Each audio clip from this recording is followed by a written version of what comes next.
Hey guys, welcome back to yet another episode of Top Billers Toolkit, where me and my twin brother interview top billers from all around the globe to unlock the secrets to their success. Today's guest is James Holder. And guys, James's story is both inspiring and refreshingly relatable. For over a decade, I'm talking 10 years plus, James considered himself the most average recruiter imaginable, coasting along with no particular standout results. But then something changed. He had a moment of realization he could do more.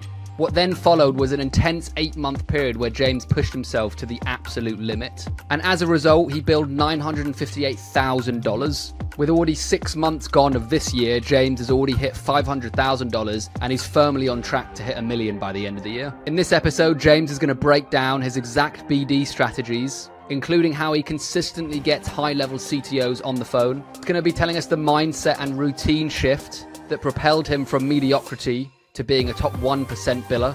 And finally, James is going to be sharing with us a few really clever ways that he uses ChatGPT to learn about new markets and open up new opportunities.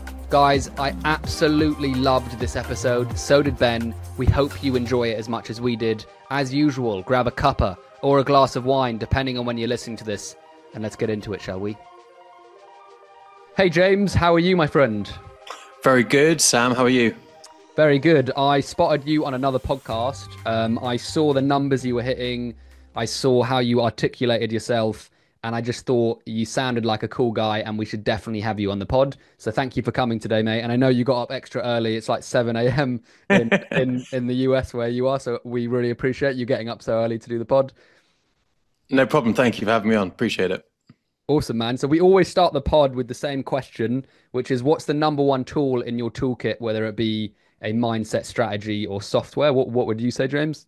So I think there's a couple of things, but I think the main one is definitely mindset. I think, as I told you before we started recording, I think having a good work ethic beats talent every day of the year. And I think what we've tried to instill in our business and what I've instilled, I've got posters all around my house, just about mindset, about resilience and things like that. And I think that's what's probably got me to where I am today, is because at a point in my career, I didn't have the mindset. I was here, there and everywhere.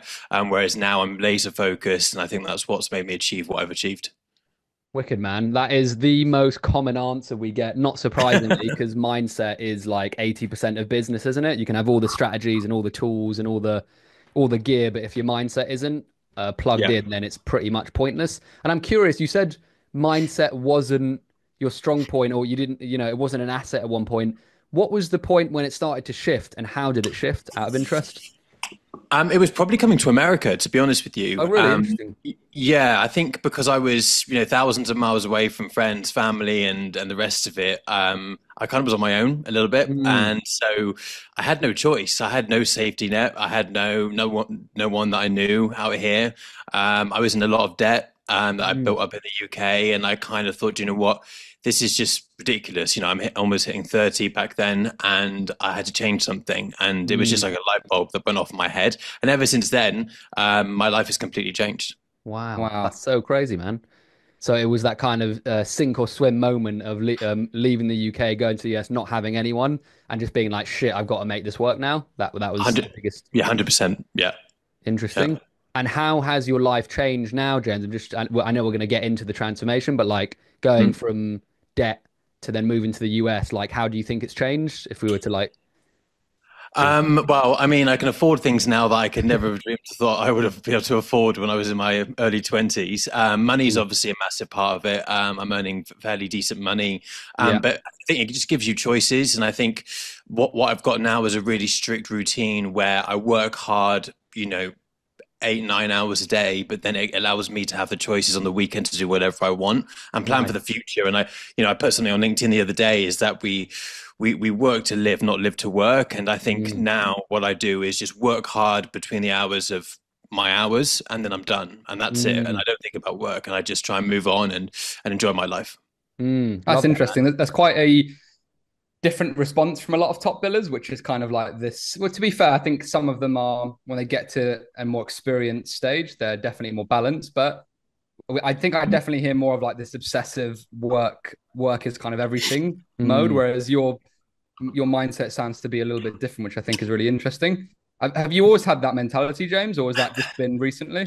To be honest with you, so this is what I think really sort of kicked me over the edge is that at the beginning of this year, my work told me that I had a work addiction, and they sent me off to New York for a week with no emails, nothing. It basically like I've been fired. I had nothing. Wow. And that really I was, getting very, very agitated. I'm a bit of a control freak, so I like everything in my control. And then after that point, I walked around Central Park. I walked all the way around New York, and it just made me think about that work isn't everything. It's not the be all and end all.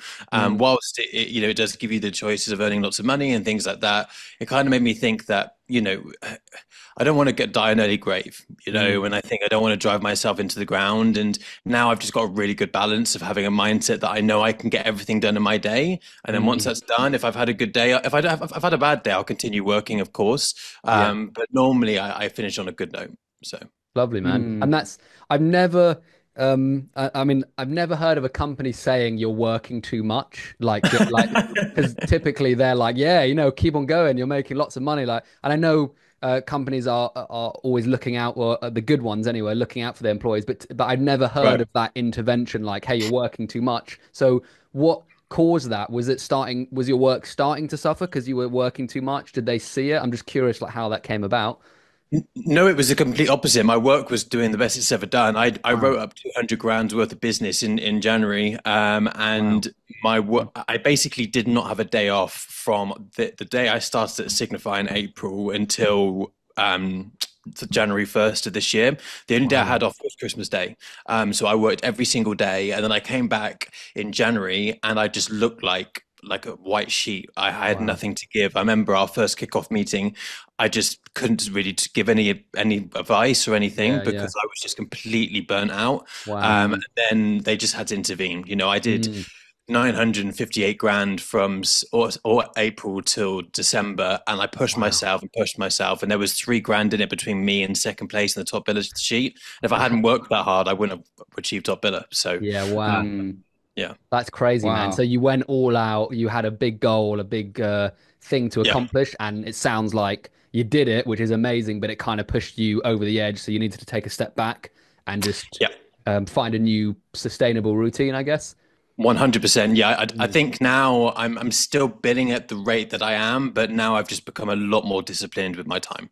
Yeah. Do you think you needed to go through that intense period to get to where you are now? Like, are you still glad you went through that, James, or would you have done it a different way? I'm just curious. Yeah, 100%. I think for me, I'm either all in or all out, and I need to be focused. My mind just wanders off different places. So my calendar is back to back to back to back to back, because I've already mentioned on a few other podcasts that I have to be regimented. Otherwise, my mind just wanders. I won't do anything. I'll just sit there. So if I know my calendar is back to back to back, that means I have to be on calls all the time, and that way my mind can never switch off. So, but now, rather than running till 9 o'clock at night, I finish it at a certain point. That's done. I'm out. Nice.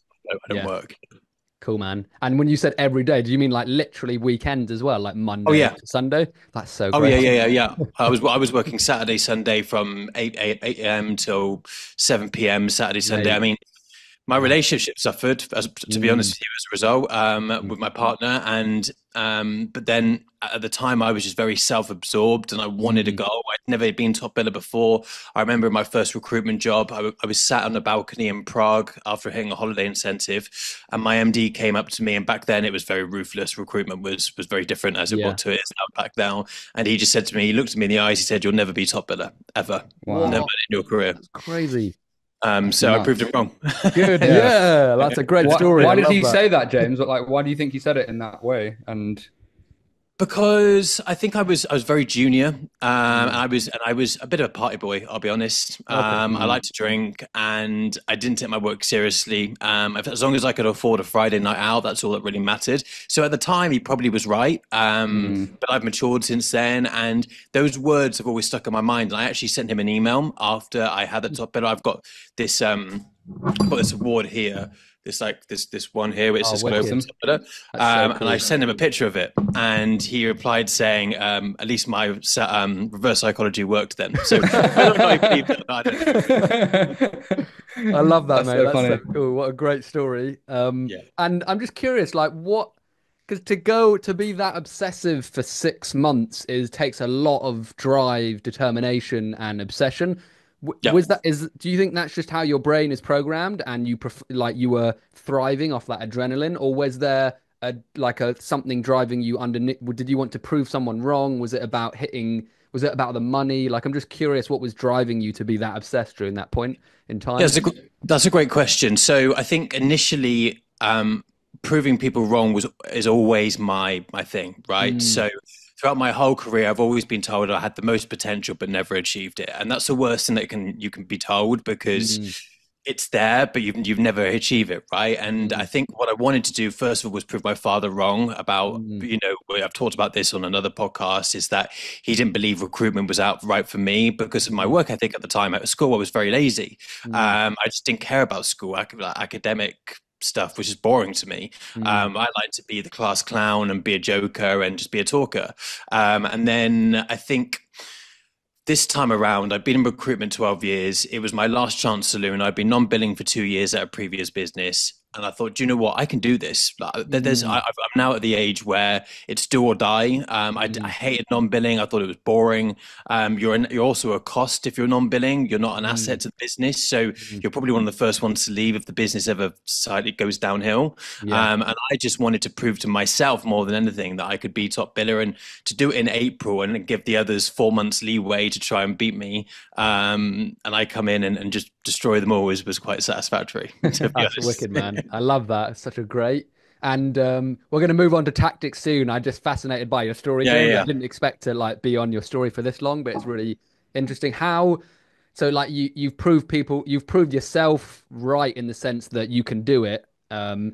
Do you feel like there's been a little shift that because you've hit that number, you're like, okay, James, if you want to do something, you can bloody do it now. Has that given you a new sense of confidence or a new sense of belief? Like, what has that done for you, do you think?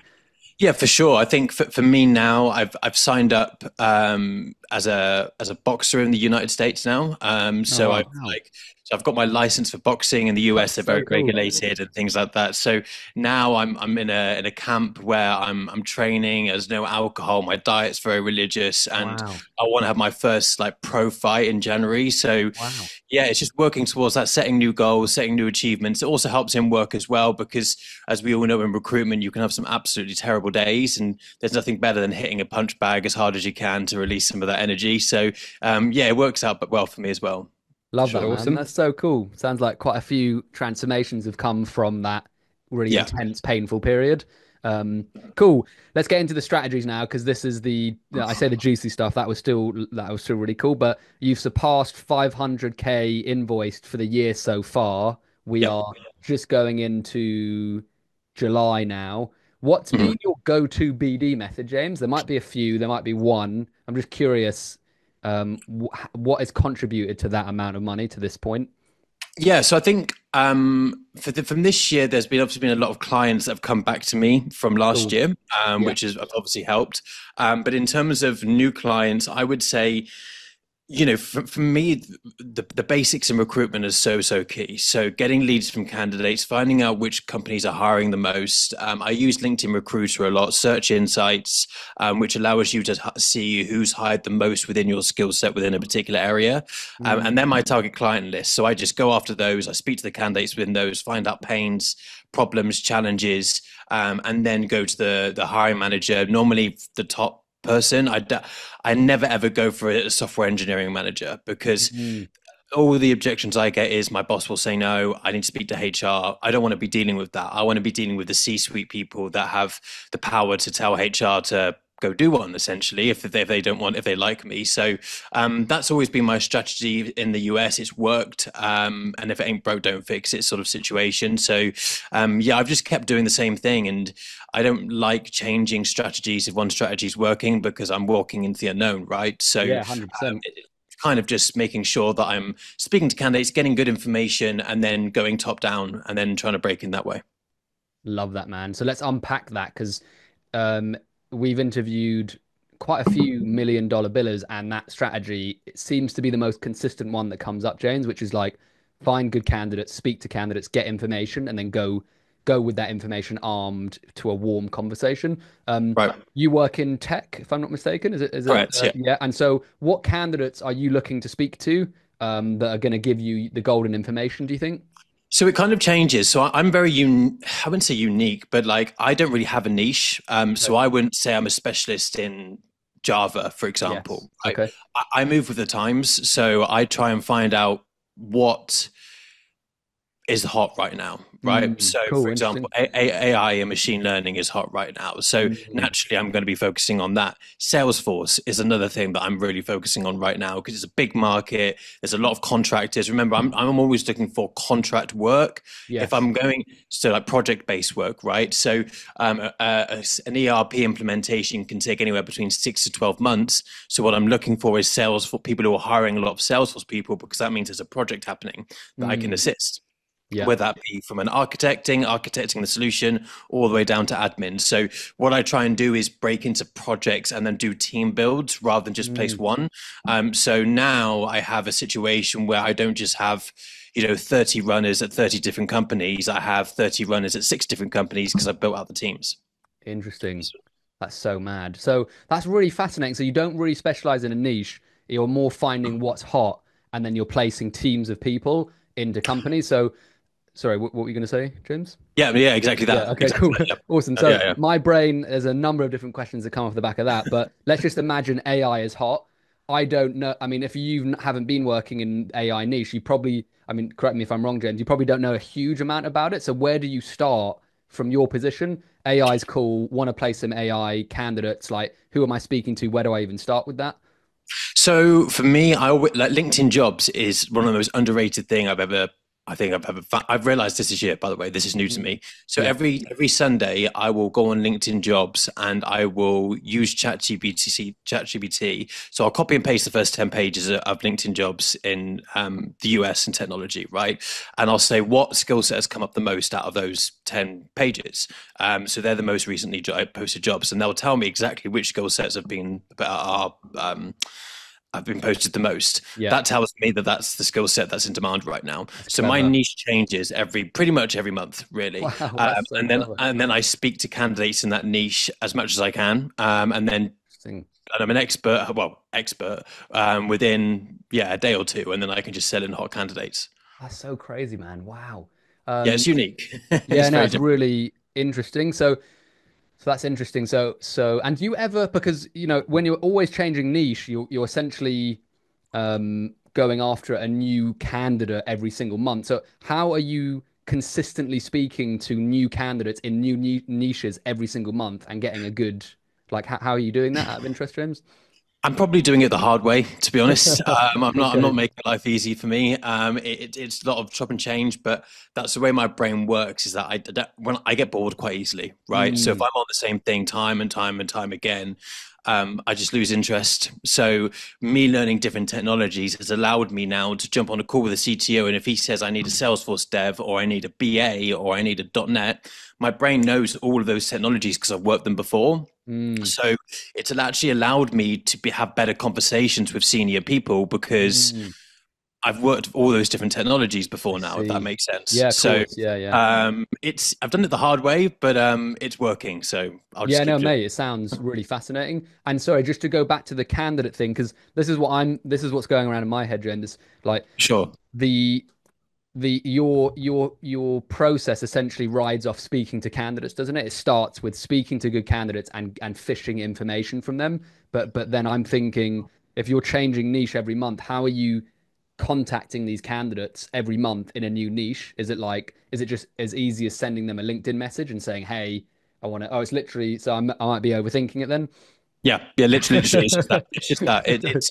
It's making sure. So I have templates for pretty much every technology out there, and then at the beginning of every month, I'll ping out messages to candidates and be honest with them as well. Like I'm not necessarily saying I have a job for them. Like I'm not a big believer in trying to lie to people. I'm honest, so I'm saying, look, this is a new niche for me. And technology people love talking about tech, and they love educating people as well. So if I say, look, I'm starting this new market, can we jump on and talk about it because it's quite hot right now? They'll give me 30 minutes, and after 30 minutes, they'll do 99% of the talking, and I'll just be writing notes like crazy. So so interesting, man. So Yeah, you're kind of playing into that. Sorry, Ben, did you have a question? Yeah, I was just going to say, and what kind of, let's say you've got this candidate on the phone, James. What are the key pieces of information you're trying to get from this person in order to arm you with the information to go to someone at the top?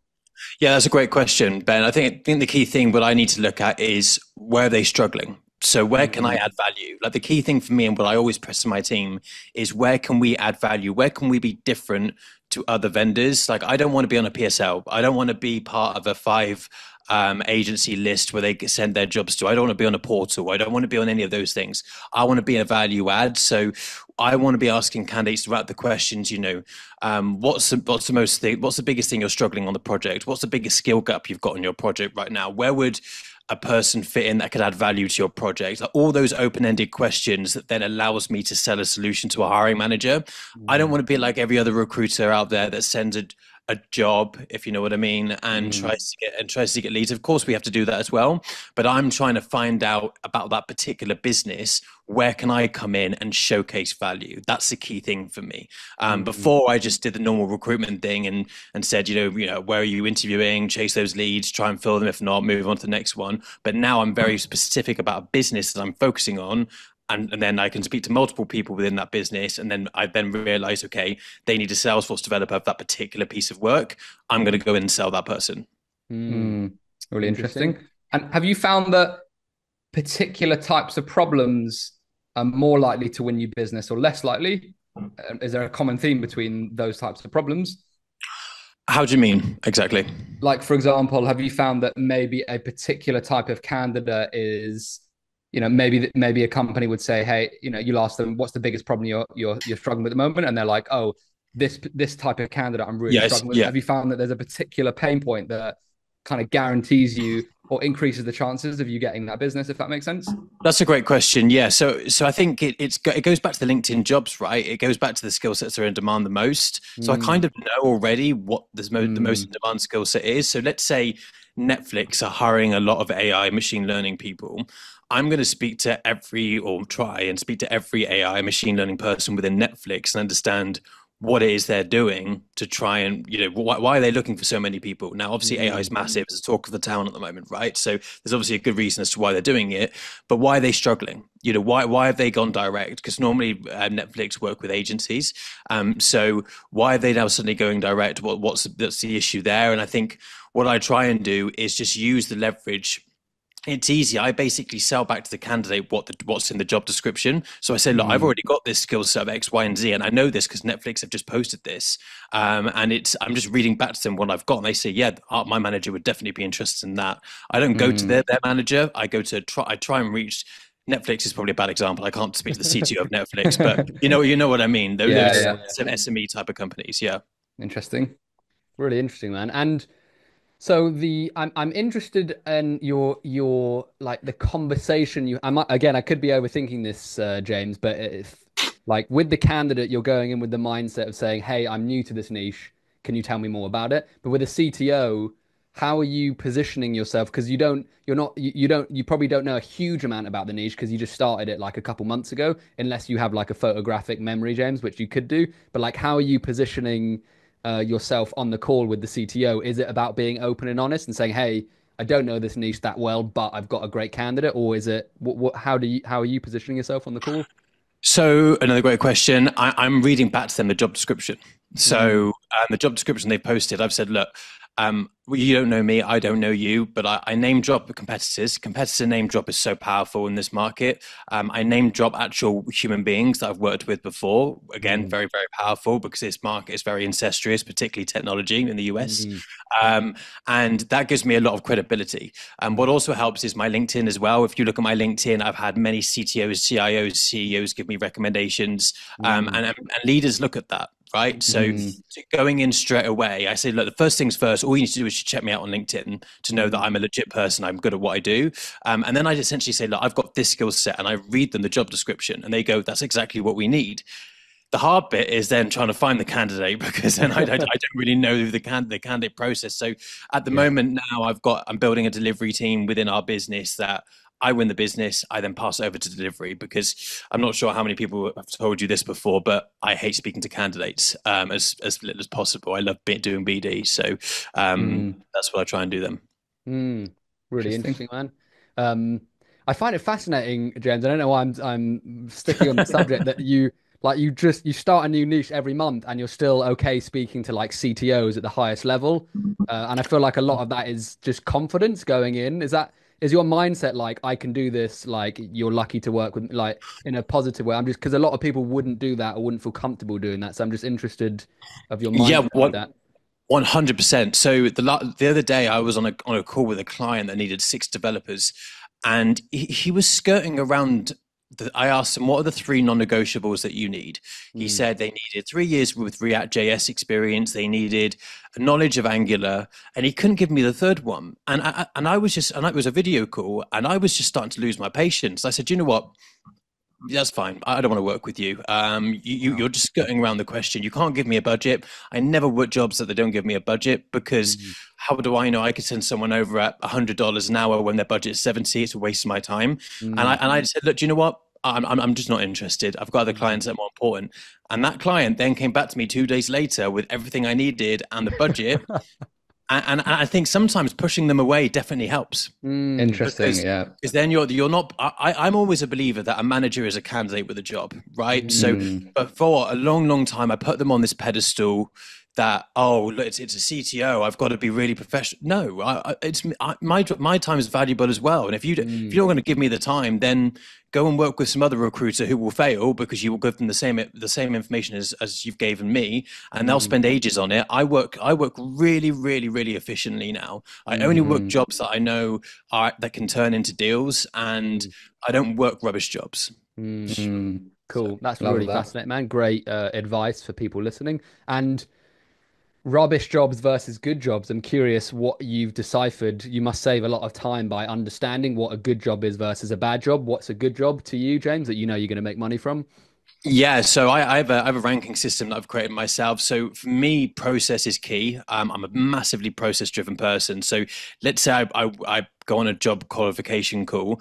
I'll put a profile call in their diary 48 hours out, right? So that's a profile call, is when we will jump on like we are on now, and we'll go through the CVs together. So any objection they give me, I can handle on that call. I then put placeholders in their diary for interviews, so they have to accept that before I work the job. I then put a feedback call in after the last interview, and I'll say to them directly, okay, this call is for you to tell me who you're going to hire.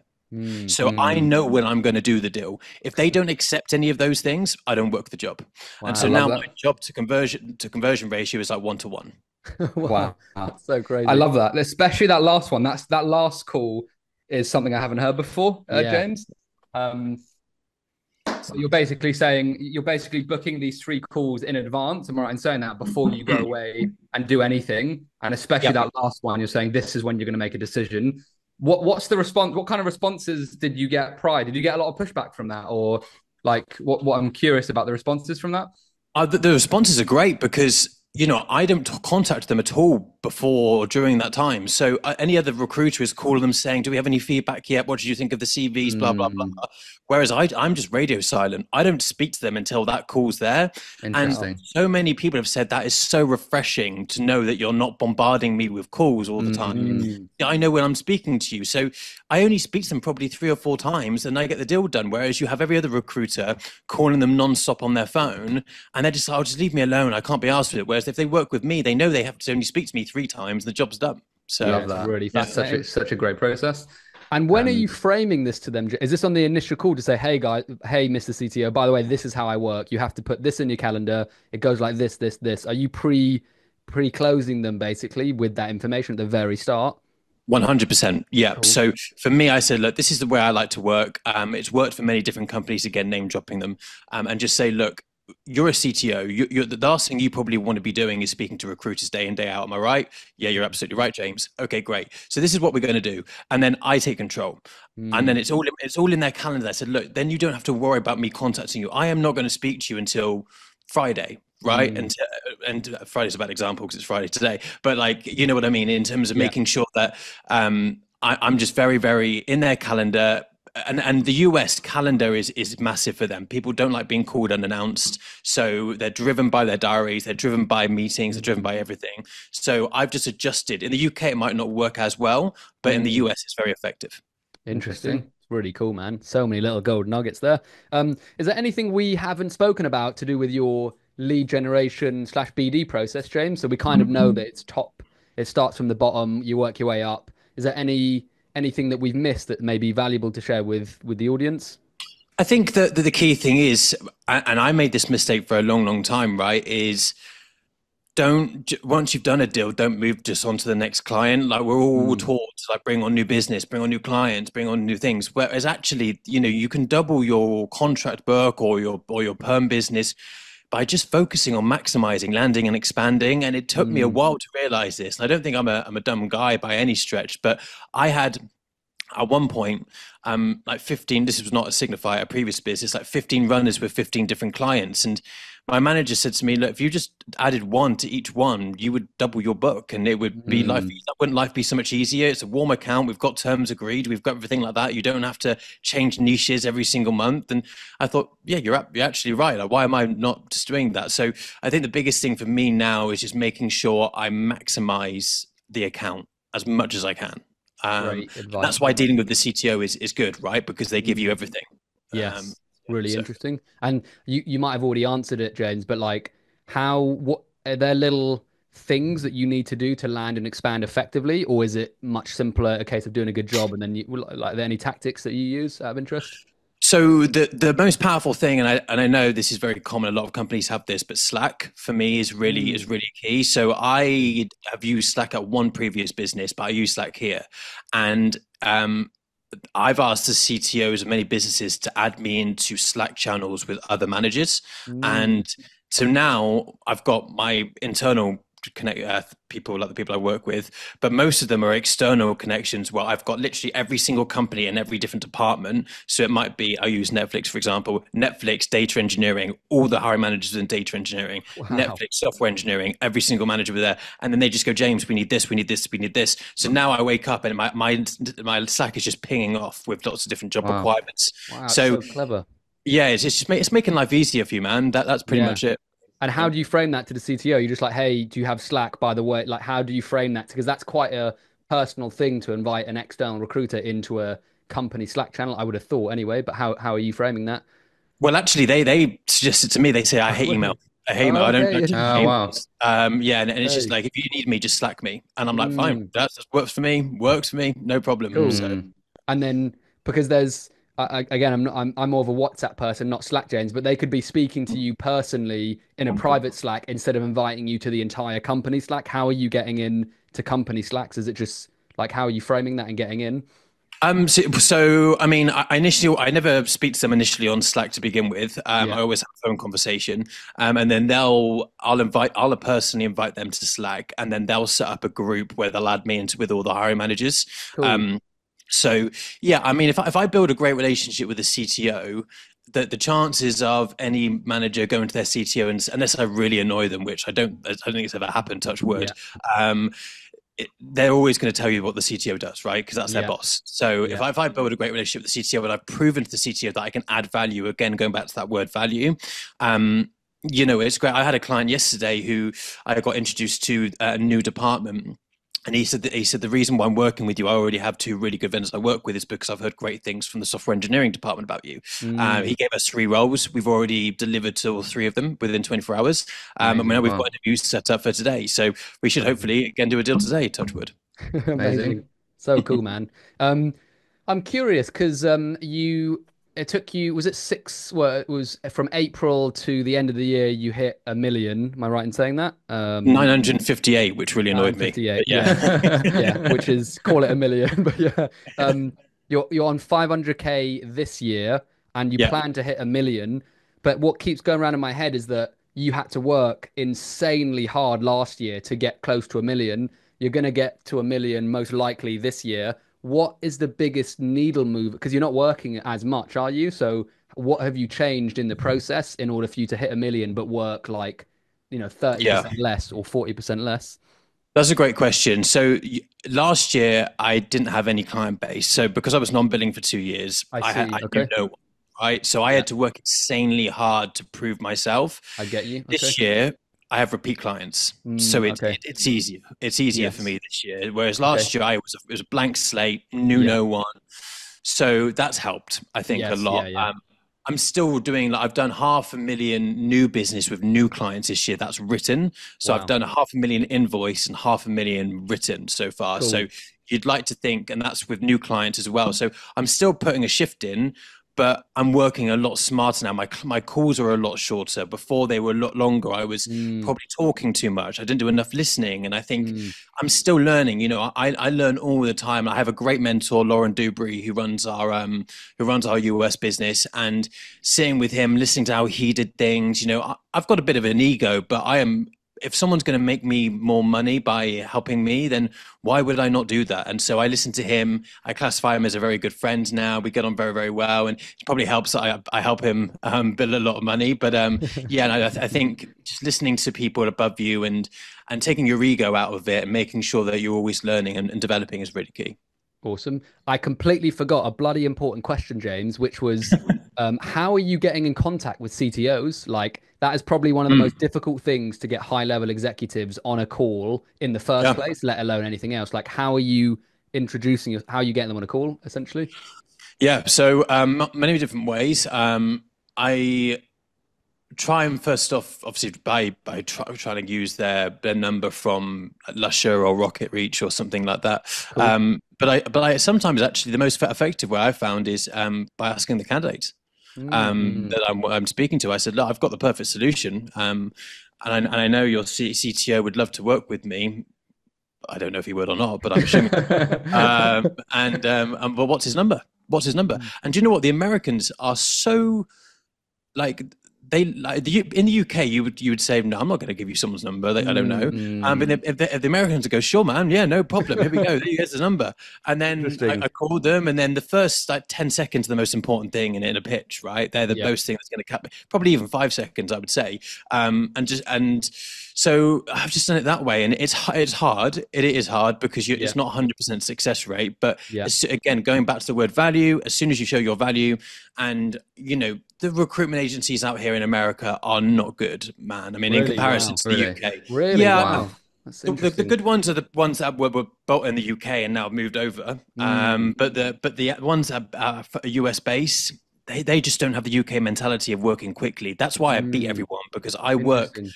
with speed, right? I told you Mm. about the client that we had jobs from yesterday. I've already delivered them Yeah. because I work with speed. In the UK mentality, you're taught to work quickly because of the Mm. competition, Interesting. and so I just have to work fast, and that's why I Yeah. beat everyone. That's so Yeah, interesting. it's And interesting. so you speak to the candidates, you ask for the number. Is that how you get 50% of introductions to CTOs? 60%? Is there anything else that you've tried that has worked alongside that? So yeah, the podcast I did as well really helped. Yes. Cool. So I only dealt. So it is called the Leadership Blueprint. So I only dealt with CTOs, C-suite people on there. And I always then dropped at the end of the question. I said, look, obviously this conversation's gone really well. You know, my day job is being a recruiter. Would love to show you, where we could add value into your team. Just by maybe showing a couple of profiles. What's the skill set you're struggling to find right now? Mm. And I've got into some huge companies like that, like Red Lobster, for Wow. example, Nice. massive restaurant chain in here in the States. And yeah, just doing it that way, man. Like, it's Cool. different. Like UK recruitment, US recruitment is so different. It is Really? Wow. completely chalk and cheese, in my Wow, that's opinion. so Mm. interesting. And what's the biggest difference you think? Is it just the willingness to speak and the openness to have a conversation, or like what else goes in your mind with the difference between UK and US recruitment? Um, I think Americans look at you as a partner, whereas Mm, UK people will see you as a salesperson and just kind of interesting. yeah, your salespeople have that association with them, and recruiters have that association that they're just like sleazy money grabbers. Whereas in the US, if they find a really good recruiter they want to partner with, it doesn't matter where they'll go. They'll go to company A, B, C, D, and they'll just take you with them. So I've had clients from, a year ago who have changed jobs, and they've come in and said, no, I'm not using that vendor. I'm using James because he's helped me before. So again, building relationships is so important. I never got that. I never grasped the building the relationships. I know my ex-CEO, Jamie Fraser, taught me this, is that the key thing to do is building great relationships. It sounds so obvious, but I was just more about, right, do a deal, move on to the next one. I don't care that. I don't care about that building relationships. I've done what I've had to do. Whereas now all I care about is having, weekly catch-ups, bi-weekly catch-ups with people, checking in, like finding out more about what they like and from a sports perspective, what they're doing with their family, where they're going on vacation next, and just actually sounding authentic. I've been to 5 CTOs' weddings since I've started at CTO. Wow, that's great. Yeah, they've invited me, to their stag do's and things like that, just because they treat me as a friend. Yeah, it's crazy. Well, that's when you've built good relationships. Yeah. You're getting invited to CTO's wedding. That's nuts, mate. You mentioned something, James, which again I had to dig into. You said the first 5 seconds is really important when you're approaching a CTO. Do you have in your mind something that you say every time that is most likely to grab their attention? Is there like an opening line or like what do you say? So I name drop as quickly as possible. They're the person that told me that's given me their number. Nice. Because normally the question I get asked is, who gave you my number? And I'll just tell them straight. I'll say, look, I spoke to John, who told me that there's a dire need in your business for Salesforce professionals right now. I've helped, and I'll quickly find out on ChatGPT who their biggest competitor is. I'll name 3 of them. I helped build out their ERP, whole of their Salesforce ERP implementation. I've got people who have just finished working for them. Again, working for a competitor, people like that. And I know I can add value into your business. I know you've been struggling for X amount of months. When's a good time for us to sit down and go through those profiles? Assumptive close. And they're kind of taken off guard because you've name dropped a competitor, you've name dropped a person that's given their number. They're probably going to get a bollocking when I finish the call. But I managed to get them on a hook. And I said, what I always do as well is I send them an invite. Most recruiters would hang up then. I don't. I stay on the call until they've accepted it. And I'll just say, no, it's fine. I've got time. I'll just wait until you've accepted it. And they'll say, oh, no, it'll come through in a minute. I'll say, no, it's fine. I've got time. Yeah. So, oh, mate, I love that. It's so funny. Yeah. That's so good. And the assumptive close, obviously, I'm guessing you've tested this, and the assumptive close was the most effective way to get them to the next stage. James, am I right in saying that? 100%. Yeah. I think that the key thing is taking control. And what I think, again, it's all about, a lot of people put managers on a pedestal, and they just get scared. Like when we first introduce consultants to recruitment, we always get them on candidates first, right, to understand their market and to ease them into the life of calling and telesales and things like that. As soon as they get to managers, they freak out. They go, oh my God, let's talk to a manager. As I said, a manager is just a candidate with a job. For me, if they're not interested, it's their loss. Like they don't work with me, in many ways, they're letting themselves down. And I had to change my mentality about that. Again, going back to the whole mindset piece, I was like, look, if anyone who doesn't want to work with me, it's their problem. Like it's their loss, sort of thing. So, and I think that comes across in my tone of my voice, right? Whereas before, I remember joining recruitment and watching my manager, and he was talking to managers like basically how I said right now. I said, no, please don't talk like that. I don't want the deal to drop. I don't want the job to drop. Whereas now, I think it just comes with experience and confidence that you've proven yourself, and some clients will love you, some clients might not, and it's their loss if they don't work with you. Yeah, did that mindset get developed in that like 8 months of intense work, James, or was that before that, or was that mainly in that period? I'm curious. I think it's the 8 months. Really? I think it's the 8 months. Yeah, because I remember watching my recruiters when I was non-billing for 2 years. I used to get so frustrated because they would hang up so easily, and I was just like, "Come on, man, you've got to push yourself. Like, know your worth, know your value." And as soon as I got back to it, like, I chose. A lot of people think in recruitment, non-billing is the dream. It isn't, in my opinion. You're as I said before, you're a cost to the business. You're normally one of the first ones to go if the business starts to suffer, which during COVID and things like that, obviously a lot of people went. So I wanted to make myself irreplaceable. That's my mindset. Every single day, I have to be irreplaceable. No one can come into my shoes and do better than I can. So yeah, you're absolutely right. It was that transition of moving back from non-billing to billing, proving myself wrong, and then saying, do you know what? No one can beat me, both from inside my business, but also from outside, like clients. No client's better than me, and I'm not better than any client. That we're on the same level. Yeah, And yeah. they need my services, and I need them to make money. So yeah, I love that. mate. I feel like the huge driver here in confidence is you having this transition of really believing in yourself and yeah, proving to yourself that you can deliver. And I feel like that's like such a key aspect to sales and doing better, is that if you truly believe and you've convinced yourself that you're valuable, it has a knock-on effect with everything that you do and how you speak and how you hold yourself. Yeah. And that's kind of what I'm getting from this, James, which is really fascinating. 100%. Yeah, totally agree with you. Yeah. Cool. So it's like perfecting your service slash product. And once you're like absolutely certain that you can deliver the best thing, sales just knocks on from there, essentially. Yeah, exactly. Yeah, for sure. I was gonna ask, mate, you seem to be using ChatGPT and really like you're not. I mean, I don't know how else you're using it, but you seem to be injecting it in really clever ways. Like the beginning when you search LinkedIn jobs and you say, "Hey, what's the most common keywords that are being used?" And are there any other ways that you're using ChatGPT that we haven't spoken about yet that make your job more efficient? Uh, I think those are the main ways. I think a lot of recruiters now are using ChatGPT to make a resume or CV look perfect for the job, and then the candidate gets on a call and they have nothing that is completely different to what their original resume looks like or CV looks like. I don't do it that way. I only try and find out. Sometimes I will go on and say, who's hired the most Salesforce developers as contractors in the last 6 months in the US, and then it will rip out everything out of LinkedIn and give me the main clients. Then I'll go, okay, now I want maximum of, I don't know, 1,000 employees, just because they'll give me Salesforce or give me or Slalom, all these massive consultancies. I want to work with SME type businesses where there's less red tape. So going back to your original point, that's really how I use ChatGPT. Is not to, I guess, adjust resumes or affect things, but just to make work smarter and just to make it clear for me. I don't use it to create a pitch. I don't use it to create LinkedIn posts or anything like that. I just use it simply as a way of which is the quickest way to make money, and Cool. it's working. So Yeah. Interesting, man. That's really cool. I am. This is a selfish question. I'm fascinated during that period where you absolutely crammed it for 8 months. I would love to know your day plan then and what your day plan looks like now, just to see the difference, if that's okay, mate.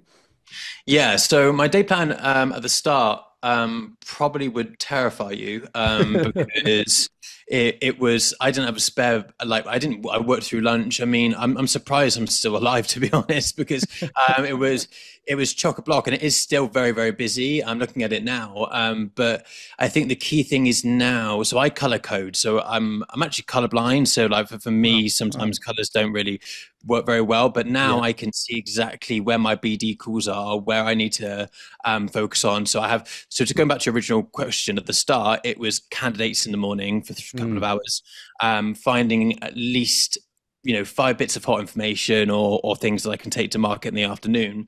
Whereas now it's very much mixed between still candidates a little bit, but I have a delivery team now that focuses on it, but mainly helping my team because I now run contract across the US, and then callbacks. I'm making sure I'm building that relationship, going back to building those good relationships. And then obviously still adding a bit of new BD in there as well. Whereas before it was like I was a rookie again, just starting from scratch. I've worked in recruitment 12 years, and having to start from a zero, a contract book a week can be very, very tough mentally. So I wanted that zero gone as quickly as possible. And I think I'm now at like 35K a week now. So it's been pretty good. Cool. You might have said this to Sam, so forgive me for asking the question, James, but you've been in recruitment 12 years. How many years did it take you to get to a top biller kind of status? 11. 11, wow. And before that, what were your, you don't have to give me like the exact numbers, but what would you say, how were you performing for the 11 years, do you think? I was average at best. Average. 5, 6, 7K a week max. Just because, again, I was a bit of a party boy, Ben, to be honest with you. And I kind of lived for Friday nights, and I didn't save a lot. As I said, I got into a lot of debt, and it was, if I had my time again, I earn a lot of money in those times, and I have little to show for it. I've got a lot to show for it now because of the money I earn now, but yeah, I mean, I still kick myself, but I guess you have to sometimes go through those times to Yeah. learn. No, Do I you know what I mean, for mean? me, it's 100%. really refreshing. And like, I feel like a lot of people will resonate with this because normally when we speak to top billers, there's almost this unrealistic kind of since they were 3 years old, they were working, and these kind of if it almost feels unrealistic, but I feel like you've been through this journey where you were coasting for a little bit or doing average, you said, and Right. now you're like exceptional at what you do, and I just feel like that's a really inspiring story for like a lot of people because it shows that not that everyone's like you, James. I'm sure it's very difficult, but do you know what I mean? I feel like it's quite a realistic story that other people can get behind, which is Yeah, really cool. 100%, 100%. I think I tell this to everyone that I interview, that I speak to in my team, is that I'm not a genius. I'm not a recruitment god. I'm not a superstar. I'm not something that that it came down out of the sky and I was born into recruitment and all this type of stuff. I'm just a process driven guy. I was average Mm. at best. My reputation in the industry was terrible because there was a point when people wouldn't touch me with a barge pole. Signify Oh. actually rejected me 3 years ago because they Mm. had a bad reference on me. Mm. And even to this day now, the CEO says it's probably one of the worst mistakes they've made. But I think the key thing was that I wasn't ready because I was immature Yeah. and I didn't have that. And I Mm. probably always had it. But when you're told you're the golden boy for so long, it kind of gets to your head a bit and you go, do you know what? I don't need to be in fifth gear all the time. Whereas now Mm. I'm in fifth gear from 7 a.m. till whenever I finish because I have to be at my top of my game. And if I looked at myself 3 years ago and had this conversation, he would look at me with a blank face, expression on his face and go, I don't know what you're talking about, mate, to be honest. Wow.